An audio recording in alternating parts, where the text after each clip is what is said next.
Ladies and gentlemen, I hope you're all doing well, and welcome to the showdown between the Empire and the Beastmen. It's going to be myself with Boris Todbringer coming in with the dreaded double Landship, as well as Theodore facing off against Subutai, who's going to be rocking Malagor the Dark Omen here on Chateau de Roquefort, and you guys are about to see some truly evil tech. Now, what we're going to be doing here is basically giving the Beastmen just super impossible targets to kill. The Landships, of course, have 12.6k HP, 90 armor, and are relatively fast at 55 speed in tandem with their ability to launch even quicker with full power. And the Arwar does cause terror as well. So if you look at the two Landships here, this one has like broadside repeater guns and a cannon. And the Arwar one, they have grenade launchers, and they also have a mortar, if I'm not mistaken, mounted out there somewhere. Let's go ahead and double check this. Yeah, there's a mortar right there in the middle, whereas this one doesn't have it. So the Arwar one is really good. You're basically getting a grenade launcher unit, you're getting a cannon on the front, if I'm not mistaken, and on top of that, you're getting a mortar. So very, very cost effective. So we're also going to be taking advantage of the terror here. Theodore Bruckner does have the fearsome combatant, so -4 leadership. Boris Todbringer is going to be stacking his leadership debuffs as well with the Crush of the Weak, which is 4 plus 8 from Blood Roar, so it's going to be 12-16 when all those abilities are procced, which is really nasty. Top of that, we got a Lifecaster and some Swordsmen. For the Beastmen army here, it's going to be a Malagor. He was clearly maybe expecting some infantry or some cav. He's got an Enfeebling Foe and Flock of Doom, but this was one of the first times I showcased the dreaded build that I'd been using in the early access, and it's pretty filthy. You guys are going to see. So we got Ungor Herds, Raiders as well. Raiders will do some okay damage against some of the big boys, the boats, but they do have 90 armor, so that's going to make them tough, especially with healing. Minotaurs might be one of the better answers Beastmen have in tandem with SE Magic. So Traderkin would be very effective against the way that I'm playing by having these boats blob together, but thankfully for me, he didn't bring Traderkin, so we're going to see. So Landships opening up and shooting downtown at the Minotaurs with shields. It looks like one cannon did make partial contact. I wish the Empire had these in a tabletop. That'd be pretty sweet. Maybe they'll get it eventually. But the Landships, yeah, not bad shots. Butchers of Kalkengard eating a little bit. Mortar fire going down as well. And they're pretty mindless unit. You can kind of just move them around as long as you're side strafing and not letting them get surrounded and stuff. You're going to be okay. Another cannon shot from the Landships. Big damage against Butchers of Kalkengard. We're farming so much value. I would imagine Landships here are already up to 300. And the other ones, I mean, it's basically the same as what a cannon would be doing, right? Except it's a cannon on a mobile stick, which is incredibly hard to bring down. Cannons historically have been decent against Beastmen, but Beastmen usually can shut them down pretty efficiently with like Centaurs, Mobility, and Hounds and things like that, and Harpies. But the Landships, much like the War Wagon, it's a hard one to shut down here. So still shooting shots here, and now the crews are going to be opening up soon. So you can see the crews.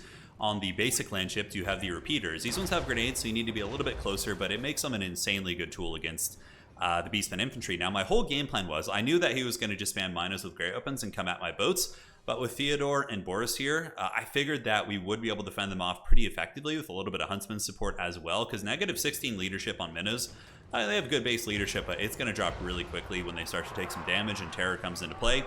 So now the boats are going to be moving and the broadside shots will be erupting. Boris Todbringer landing with Theodore Bruckner to attack the dreaded Minotaurs that are chasing down the boats. And here we do see the Huntsman starting to open up on them as well.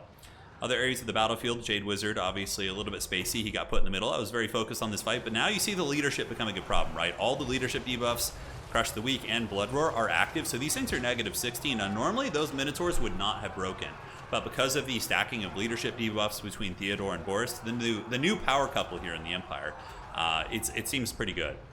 Malagor moved in, a little bit of bowfire, also not bad against the Landship. The Wonder of the Age is going to be drifting away. I do have regrowths, and my wizard here does get involved in combat versus some Ungor, so that could be a pretty fatal mistake. Good play from my opponent here, using the Ungor Raider or Ungor Spears to chase down my Huntsman, so that's a little bit annoying for me. I do call in some basic Empire Knights as a roadblock unit. Meanwhile, the boats are full speed ahead, so they're full power.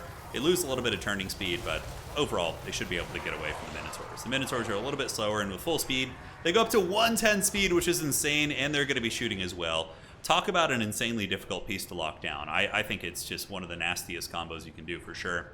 Empire Knights running into the old Butchers of Kalkengard, obviously going to be a losing fight for myself, but now we get a little bit of milk. The boats are going to turn around, enfeebling foe use on Empire Knights, but Toddy is going to rear charge in while the Landships prepare to come back, and the broadside cannons just mowing down Centaurs, pretty much mowing down everything in their way. You can see the cannon with Toddy able to break the Butchers of Kalkengard right here.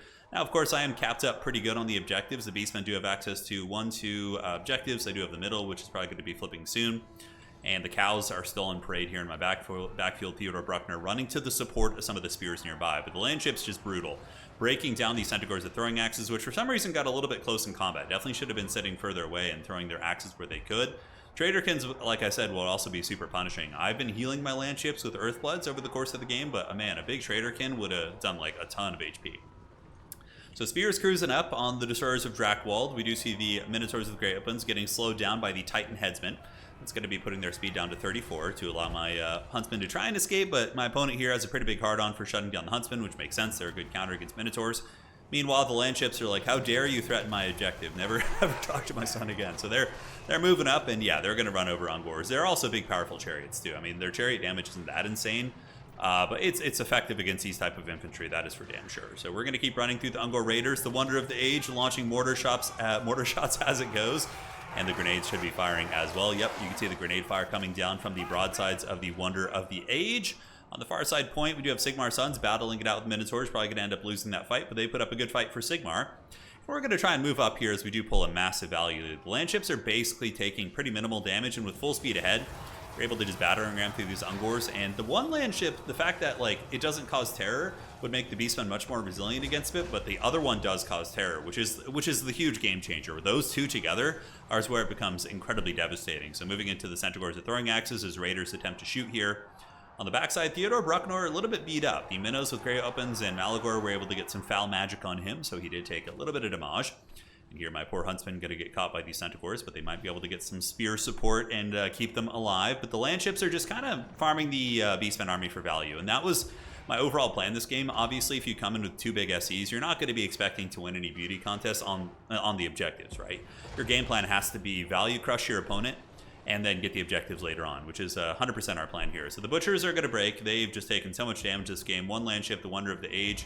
That's the Butchers right here, and let's go ahead and zoom in and take a look here. It's already up to 1,700, so it's just about paid for itself. Yeah, 1,700, and the Wonder of the Age is at about 13, so it costs 2,400, so it should definitely cost more in my opinion, but yeah, they're going to keep rampaging through the Beastmen front line, while the Empire Cavalry, led by Theodore Bruckner, the Titan Headsman, able to push through and push back some of the foul beasts. Now Theodore is going to be moving up towards the middle objective here. And on the backside, we got Spearmen surging forward, but for the most part, it's really just relying on the Landships, and I'm starting to see the value difference and feel it, because I have healing too, so the value difference is probably even worse than it is. So I'm moving up the Spearmen and starting for that triple cap situation, knowing that most of the Beastmen army has been really pounded hard. I have a lot of healing going down. Theodore going to be getting a fat regrowth here. We're just using him and Boris as like a bully squad, and that was one thing the Empire didn't really have before, was like a powerful kind of SE support character like Theodore, although he's more of a duelist, I don't know, or generalist, I guess you could say. But having that to play the SE game is really nice, and I think Theodore is incredibly good. So the Minnows are trying. They are the shielded variant, which will help them, and they are getting some damage against the Landships. With Enfeebling Foe active, its melee defense is going to be down to 2, which is quite low indeed, but for the most part, should be able to squeak away using the full power. So if you just save that for bad situations, those things become impossible to stop. It gives them 50% mass, putting their mass up to 7,500, which is insane. So those bad boys are able to get away, no problem. For the Minotaurs, going to keep running through the Raiders. Oh, it feels so good to just run through Raiders. They're such an annoying unit, and we finally do manage to get them here. So the shooting from the other Landship is still popping off. On the backside, our spears have arrived, but unfortunately the Blackhorn's Ravagers have come. But it is time for the Knights of the Blazing Sun. So yes, Knights of the Black Rose are good, but sometimes you just want to put an absolute whooping on something, and that's when you call in the Knights of the Blazing Sun. They still have way better damage output than the Knights of the Black Rose. So if you're looking to shock something down quickly, they're your boys you want to call. And the fire damage can be relevant in a lot of matchups too, right? It can mitigate healing on things like Butchers of Kalkengard, and can be quite cool. So middle objective, we do get these State Troopers arriving. Empire Knights pushing back the Ungor Raiders, and on the side point, it's just Benny Hill, basically. The Wonder of the Age is getting so much value at this point. 2,000 on this bad boy, and the basic Landship is sitting at 2,400. So the basic Landship, I think the reason why it's doing more damage is because the grenade launchers, though they're good against the Beastmen chaff, they're not effective against the Minotaurs, whereas the other Landship has the broadside war wagon shooting, the repeater guns, which is really good against Minos and SEs. So that's a lot of what we're seeing here is Minotaur spam, right, coming in from the Beastmen. Alright, so back on the point here, we do get Knights of the Blazing Sun chewing up the Blackhorn's Ravagers. State Troopers going to be surging to fight the Destroyers of Drakwold, and overall we should be winning on that objective shortly. Landships just dominating a ton of the Beastmen army, pulling a value lead of 9.9 against 7.7, so it's pretty substantial when you factor in healing. Meanwhile, Centaurs are throwing axes trying to get on the landships, but easier said than done. If you have a lot of state troopers and also huntsmen out on the battlefield, you can really mitigate that play pretty effectively. Once the game gets a little bit more chaotic, Landship's here trying to snipe old Malagor up in the sky, so he's juking about, but no, he's sitting still right now. But he's such a small target, he just kind of inherently dodges a lot of things. Knights of the Blazing Sun not taking a single casualty against the Blackhorn's Ravagers makes sense. You know, highly armored, and the shock damage is pretty brutal. We get Malagor the Dark Pigeon flying in, while the Spearmen are being overwhelmed as more Zangors do move in. I don't really have a lot of stopping power here, but we do have control of the middle objective, and the Landships continue to just feast on the Beastmen army, feast on the hides of the foul beast. Landship number 1 at 2,700, Landship number 2 at 23, so it's just about paid for itself at 2,400 gold. And here we see Boris Todbringer chasing down these Centaurs with throwing axes. They're going to get routed here, and we do call in some Empire Knights to just finish off these very tattered, beleaguered raiders, which were kind of trundling around the map and sticking around a little bit longer than they should have. So those guys get buckled there, and now the Empire Knight's going to be turning about face to finish off these Ungol raiders. Meanwhile, more Minotaurs are being called in, but the problem is my critical mass is brutal. I have troopers, I have double Landship here, I have Boris and Theodore. The amount of stopping power between those 4 units, having them in a really nasty blob, is going to be incredibly tough to deal with. So here on the outside, we see Knights of the Blazing Sun heading up towards the middle right now. Spearmen holding the Zangors back. Zangors maybe thinking about rotating over to the middle. We'll have to see, but we might have to yield this objective for now. But once again, my main game plan, I knew I had plenty of time to get the objectives just to farm the value on the Beastmen. You can see the Minotaurs with great weapons get smashed up. The Spearmen support underneath the Landships is really, that's kind of a cool shot too. You see the State Troopers moving up with the Landships and shanking down these old beasts.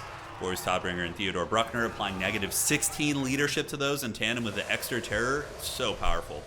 The Swordsmen heading up to Objective 1, Objective 2 firmly in our clutches, and the third objective is under our control as well, but we haven't been able to fully solidify that one net. And here the Wonder of the Age is going to be pulling back and almost killing it. So you can see if my opponent did have the Traderkin, this thing would be 100% dead right now, and it would have exceeded its value by about 400. Which is very good. But yeah, I think not having Traderkin or any sort of anything to deal with this big SC has been tough for the Beastmen outside of getting into melee with it, because we've all seen, you know, Minotaurs trying to deal with like war wagons and those type of things. It's usually not the most effective, right? And these things are like war wagons, but even bigger and scarier for sure. So Malagor is going to get Gatling down by the Landships. This one earning a ton of chevrons, currently up to 3,000 value. It's just been farming Minotaurs all freaking day. Outriders with grenade launchers coming across to shoot at the Blackhorn's Ravagers, and we're going to see what kind of damage that can do. Should be very effective. Grenade launchers are an amazing unit for sweeping up Beastmen chaff infantry. You can see the grenade volley does go off as the Landships are not full speed ahead, but moving across to run over the Zangors. Malagor getting whooped on really good, and on the side objective we do see Centaurs coming across. These are Sigmar Sons though, so they're no slouches. They will take a beating on the charge from these Centaurs, but in sustained combat they probably will win that fight. Jade Wizard has been resummoned back in as he was killed earlier by the Beastmen, but now the Landships just no way of dealing with them. Now one of the weaknesses of the Landships is that, you know, if you go with a build like this, if the Beastmen had avoided me in combat and just kind of gone to the points where the Landships weren't, it could have been probably a bit of a smoother game for them, but overall they tried to take the fight head on against both the Landships, Theodore and Toddy, which is very brutal. Also, not having the right magic was a big issue for them. So at this point, there's not really going to be much the Beastmen can do. We have Knights of the Blazing Sun. The Landships are just going to be rampaging through the Beastmen ranks. And I'll give you guys my thoughts as we wrap up this game on Landships overall. So GG, well played. It's a build that, and that's one of the scary things about Empire now, is Empire can go wide. You could do troopers, war wagons, you know, huntsmen, classic anti-Beastmen stuff, and it's going to work. They can go this build, and it's going to work. They can also go for like an Elspeth SE cheese build, and it will probably have a good chance too. And that's when factions become very tricky to deal with, is when they have multiple builds that work in a matchup. That it's very hard to plan for. Overall, I think Landships need a cost increase. Having played with them quite a bit, you're going to start seeing them emerging in tournaments and this kind of playstyle starting to emerge because they're very strong. I've also seen them played in super high level matchups. Like I'm talking like the season we just had the Chaos Clash, and they were used in several series, and I've seen them not get their value back and do terribly.